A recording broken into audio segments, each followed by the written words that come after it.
Bonjour à tous, j'ai le plaisir d'être sur Medscape avec le professeur Mathieu Carneis, professeur à la Pitié-Salpêtrière et membre de la Task Force des Guidelines sur la myocardite qui ont été présentés à l'ESC en 2025 à Madrid il y a tout juste un mois.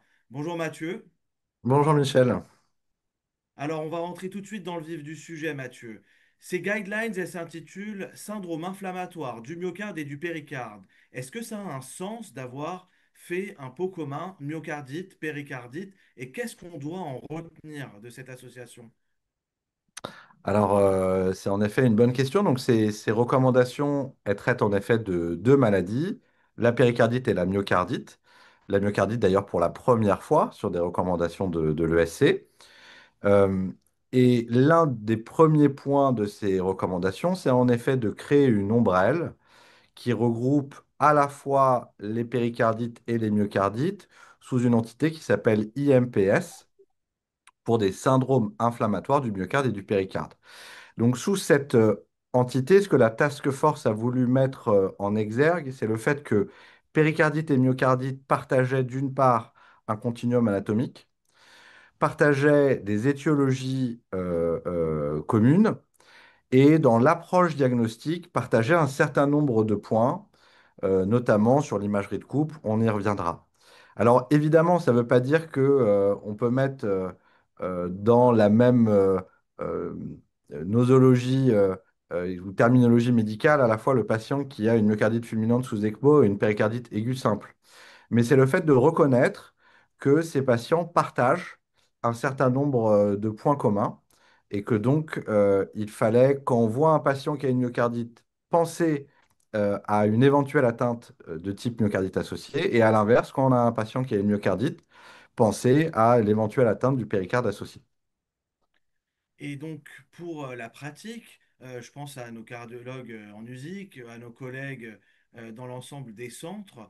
Quels sont le top 3 ou le top 4 des choses auxquelles il faut penser dorénavant lorsqu'on a un patient qui est suspect de myocardite? Je rappelle que c'est une population qui est souvent très jeune. Je rappelle que le spectre de la myocardite, il peut aller de la petite myocardite de un ou deux segments cardiaques jusqu'à la myocardite fulminante. Comment est-ce qu'on devrait résumer voilà, le workflow, la conduite à tenir lorsqu'on suspecte une myocardite en musique.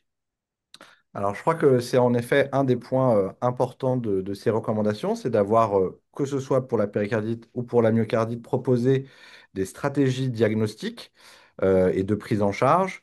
Et dans la myocardite, la première étape est de savoir d'abord si notre patient a bien une atteinte du myocarde et pas une atteinte des coronaires. C'est particulièrement vrai pour les patients qui ont une élévation de troponine et qui nous sont référés en urgence.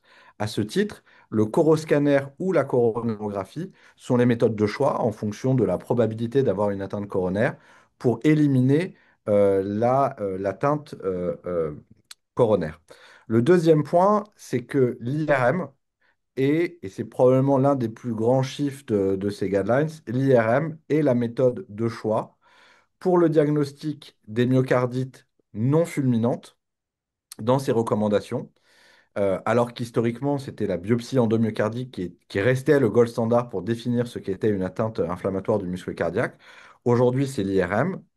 Euh, une fois que cette IRM est confirmée, il y a un certain nombre de critères qui vont nous permettre de stratifier le risque et de savoir si notre patient nécessite de poursuivre l'hospitalisation en soins intensifs, que ce soit sur le plan rythmique, sur l'intensité de l'atteinte inflammatoire, sur la dysfonction ventriculaire gauche existante. Et donc, on a en effet un workflow qui nous est proposé. Et c'est un peu la même chose dans la péricardite. Évidemment, la péricardite, pour la plupart des patients, est prise en charge en ambulatoire, mais il y a un certain nombre de critères cliniques qui doivent amener à une hospitalisation et parfois même une hospitalisation en soins intensifs ou en réanimation dans les formes les plus sévères, que ce soit la tamponnade ou les formes complexes. Alors moi, j'ai des questions très pratiques pour toi, Mathieu. On t'appelle pour une patiente de 19 ans. Elle a fait le syndrome grippal il y a une semaine. La douleur, le tableau entier fait myocardite, myopéricardite. Elle a des douleurs, mais sur l'électro, elle a un sus-décalage du segment ST. Il est 23 heures. Qu'est-ce qu'on fait avec cette patiente? Qu'est-ce que nous disent les guidelines? Alors moi, je pense qu'il faut être très clair. Les guidelines nous disent que d'abord, l'urgence, c'est d'éliminer la maladie coronaire. Voilà, donc s'il y a une douleur avec un sus-décalage, même si la probabilité est faible, alors je pense que dans un monde parfait, la façon la plus élégante chez une patiente dont la probabilité est très faible, ce serait de faire un coroscanner. Mais si c'est pas possible, je pense on peut aller jusqu'à la coronarographie. Donc on va jusqu'à la coronarographie, ça c'est un message important. D'ailleurs, on a eu des surprises, hein. Déjà, des patients qui étaient étiquetés myocardite et en fait on avait une thrombose de l'IVA, même un âge très jeune. Alors tu fais la coro est normale, on est à J2, J3 d'hospitalisation, la tropo baisse. On peut la faire sortir avec le diagnostic de myocardite ou l'IRM, elle peut être faite plus tard. Non, je pense que c'est l'un des points importants, c'est que c'est pas clairement marqué comme ça dans les recommandations, mais c'est l'esprit des recommandations que de dire que les patients doivent avoir un diagnostic. Et pour le diagnostic, il faut donc une IRM. Et à mon sens, l'IRM doit être réalisée pendant l'hospitalisation pour une myocardite. D'autant plus quand elle est associée à une forme, on va dire, complexe ou un petit peu plus à haut risque. C'est probablement un tout petit peu différent pour les patients complètement ambulatoires à très bas risque sans troponine, si tant est que la myocardite sans troponine existe vraiment. Mais je pense que oui, l'imagerie de coupe et la confirmation diagnostique doivent avoir lieu pendant l'hospitalisation. Très clair. Alors, on fait l'IRM, on a confirmé la myocardite. Est-ce qu'il y a des red flags, voilà, des drapeaux rouges qui doivent nous alerter, sur lesquels on doit faire attention et qui doivent nous Oui, pousser à plus et d'investigation? tout à fait, et c'est probablement le troisième point de ces recommandations importants, c'est la mise en avant du bilan génétique dans ces syndromes inflammatoires du myocarde et du péricarde, avec un premier point d'abord très simple et très clinique, qui est de dire qu'il faut interroger les patients sur les antécédents personnels et familiaux de maladies inflammatoires du cœur, du myocarde et du péricarde, sur les antécédents de mort subite dans la famille ou de cardiomyopathie dans la famille. Évidemment, les antécédents personnels de péricardite, de myocardite doivent être relevés. Et en plus de ces critères cliniques simples, on va rajouter, on va dire, quatre grands red flags que sont les formes récidivantes, les formes avec troubles du rythme ventriculaire, les formes avec dysfonction VG et les formes avec un rehaussement tardif qui est diffus. On peut s'entendre sur le nombre de segments. On va dire que clairement, à 7 et plus, il faut faire la génétique. À 5 et plus, c'est une question. Et donc, ces critères-là doivent amener à faire réaliser un panel de cardiomyopathie pour les patients qui présentent une myocardite. Pour les péricardites, c'est peut-être un peu plus différent. Les recommandations sont moins précises dans le détail du panel qu'il faut faire. Éventuellement, à la recherche plutôt de gènes, cette fois sur les maladies auto-inflammatoires pour les péricardites pures récidivantes, dont on sait que 50% sont porteurs d'un variant codant pour des maladies auto-inflammatoires. Donc ça, Donc, c'est, je dirais j'allais que dire, la première exploration. Le deuxième point, qui est peut-être un point le plus important pour nos collègues euh, hospitaliers, c'est dans le bilan initial de la myocardite, il n'est plus recommandé, ou il n'est pas recommandé, parce qu'il n'y avait jamais eu de recommandation, de faire un bilan sérologique viral de routine. Euh, on maintient un certain nombre de recherches infectieuses. Il y a un certain nombre de virus qui peuvent être recherchés, qui sont listés dans les recommandations. Je pense notamment au VIH ou à certaines conditions comme la maladie de Lyme sur point d'appel. Mais ça ne sert plus à grand-chose de faire des bilans systématiques virologiques. Voilà. Alors, je tempérerai quand même un tout petit peu ça pour dire qu'en période hivernale, puisqu'on va y rentrer, devant toute myocardite, il faut quand même, à mon sens, une PCR multiplex nasopharyngée à la recherche de la grippe et du Covid, qui sont aujourd'hui quand même deux étiologies fréquentes de myocardite. C'est pas dans les recommandations, mais je pense que c'est quand même de la bonne pratique. je dirais que c'est un concept émergent. Donc, comme tu l'as dit, myocardite qui récidive, antécédent de mort subite, myocardite avec beaucoup de rehaussement sur beaucoup de territoires, ça doit nous mettre la puce à l'oreille. Ça, c'est vraiment quelque chose de nouveau. J'en profite. Estelle Ganschbach a présenté une partie des guidelines et elle nous a parlé du risque rythmique. Et ça aussi, c'est quelque chose auquel il va falloir faire plus attention, qui a été un peu plus stratifié. Ouais, tout à fait. Alors, dans la continuité, j'allais dire, du fait que probablement certaines myocardites sont plus à risque rythmique, alors avec différents mécanismes, probablement. D'une part, des mécanismes éventuellement génétiques, avec cet overlap entre cardiomyopathie héréditaire et myocardite. Et puis, certaines myocardites portent en elles, j'allais dire, de par l'atteinte inflammatoire, un risque rythmique propre. Ces myocardites doivent être traités par bêta-bloquants pour une durée de 6 mois. Je pense que ça, c'est le premier point. Deuxième point, que pour les patients ayant présenté un trouble du rythme ventriculaire à la phase initiale, les guidelines insistent sur le fait que ces patients sont à très haut risque de récidive de troubles du rythme ventriculaire. Et c'est probablement une petite différence entre les recommandations de rythmologie et les recommandations portant sur les myocardites et les péricardites. On met en place pour les patients qui ont fait un trouble du rythme ventriculaire, qui ont récupéré, la possibilité de porter une live vest pendant les premiers mois qui suivent l'hospitalisation afin de pouvoir stratifier vraiment le niveau de risque rythmique et de décider de la pose d'un défibrillateur un petit peu plus à distance de la phase aiguë. Et donc ça, c'est un des points importants en effet de ces recommandations, c'est de dire myocardite avec trouble du rythme ventriculaire initial, a priori, il y a une place pour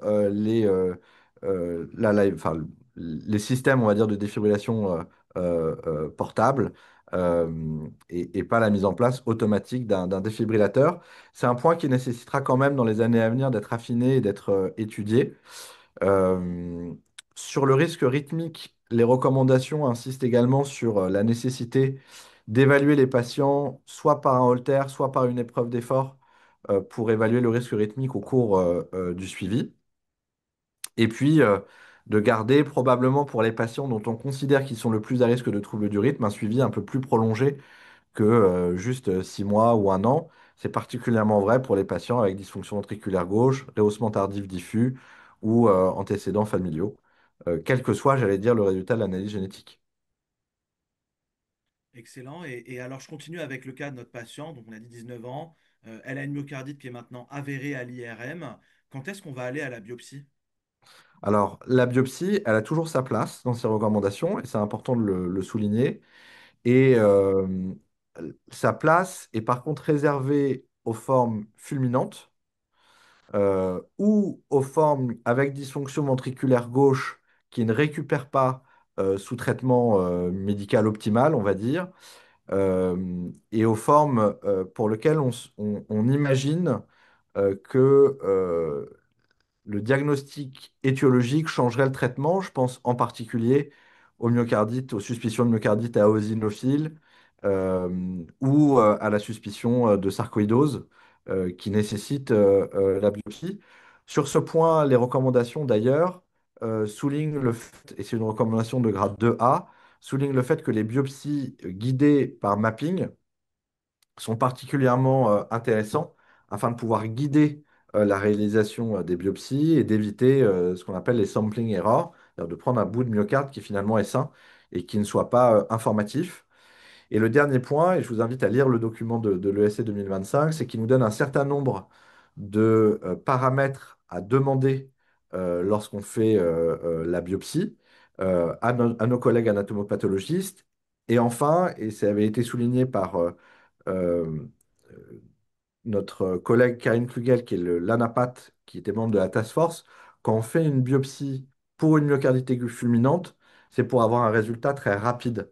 Et je pense que c'est important au sein de chaque hôpital de structurer cette prise en charge pour que le rendu de ces biopsies ne se fasse pas une semaine plus tard, parce qu'on sait et c'est un travail qu'avait fait Florent Luang, que la rapidité de rendu de résultats impacte le pronostic de ces patients, à condition évidemment qu'ils puissent modifier la thérapeutique. Très bien. Deux dernières questions pour finir. Quand est-ce qu'on met les corticoïdes, puisqu'ils ont fait leur réapparition dans leurs guidelines? Et dans un mois, on a des nouveaux internes qui vont commencer à travailler dans nos USIC, dans nos réanimations. C'est quoi les trois quatre choses qu'il faut absolument pister pour eux lorsqu'ils ont une myocardite? Donc, Vos- sur le traitement par corticoïdes, ça avait fait bien sûr l'objet de débats parce que la littérature et le niveau de preuve est faible en vérité, avec un niveau d'évidence qui repose en fait sur de vieilles études randomisées qui finalement étaient négatives sur des critères cliniques, puisque la seule étude positive, c'est l'étude TIMIC qui portait plutôt sur la cardiomyopathie inflammatoire que sur la myocardite aiguë. Dans la myocardite fulminante virus négative, les corticoïdes peuvent être utilisés. Dans les myocardites dites compliquées, ou en tout cas avec dysfonction ventriculaire gauche, les corticoïdes peuvent être utilisés. Ce n'est pas une recommandation forte, c'est une recommandation de niveau 2B, 2A, pardon.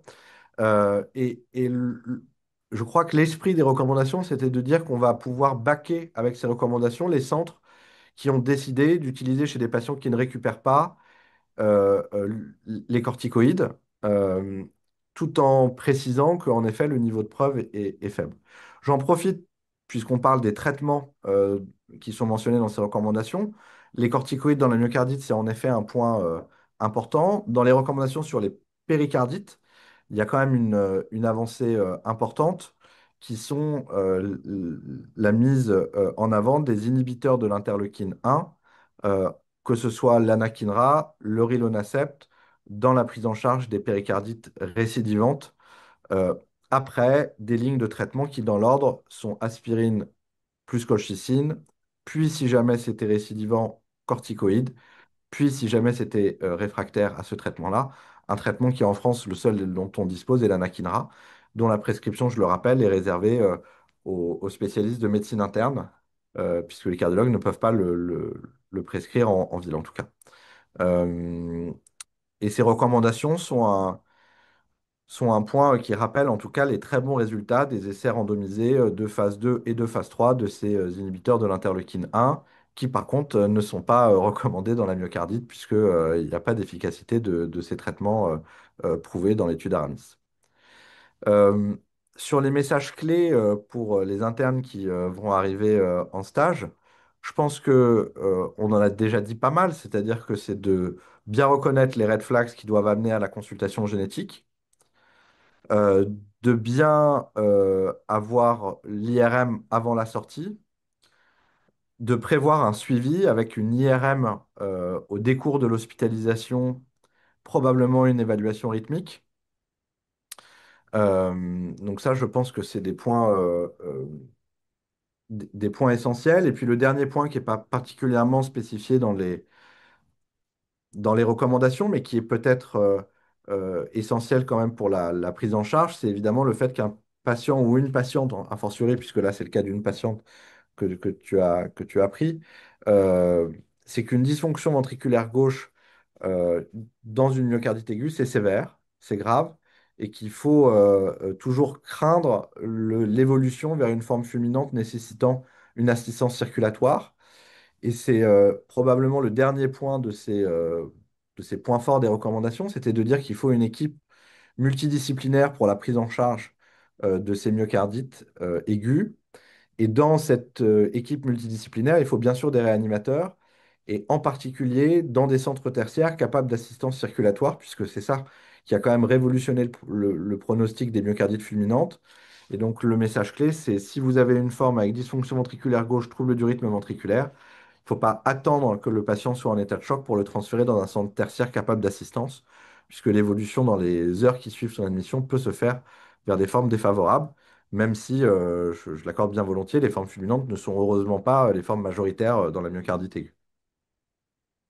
Eh bien, merci beaucoup, professeur Caranéis, pour ces messages clés. Je pense que ça va aider l'ensemble de la communauté médicale. Encore une fois, cette task force, elle a écrit un premier document qui est accessible dans les guidelines ESC et qui vont permettre aussi de poser les pierres des fondations des futurs travaux, des futures pistes de réflexion. Un grand merci et on reste sur le Merci, même site pour la Michel. suite. Merci. Au revoir.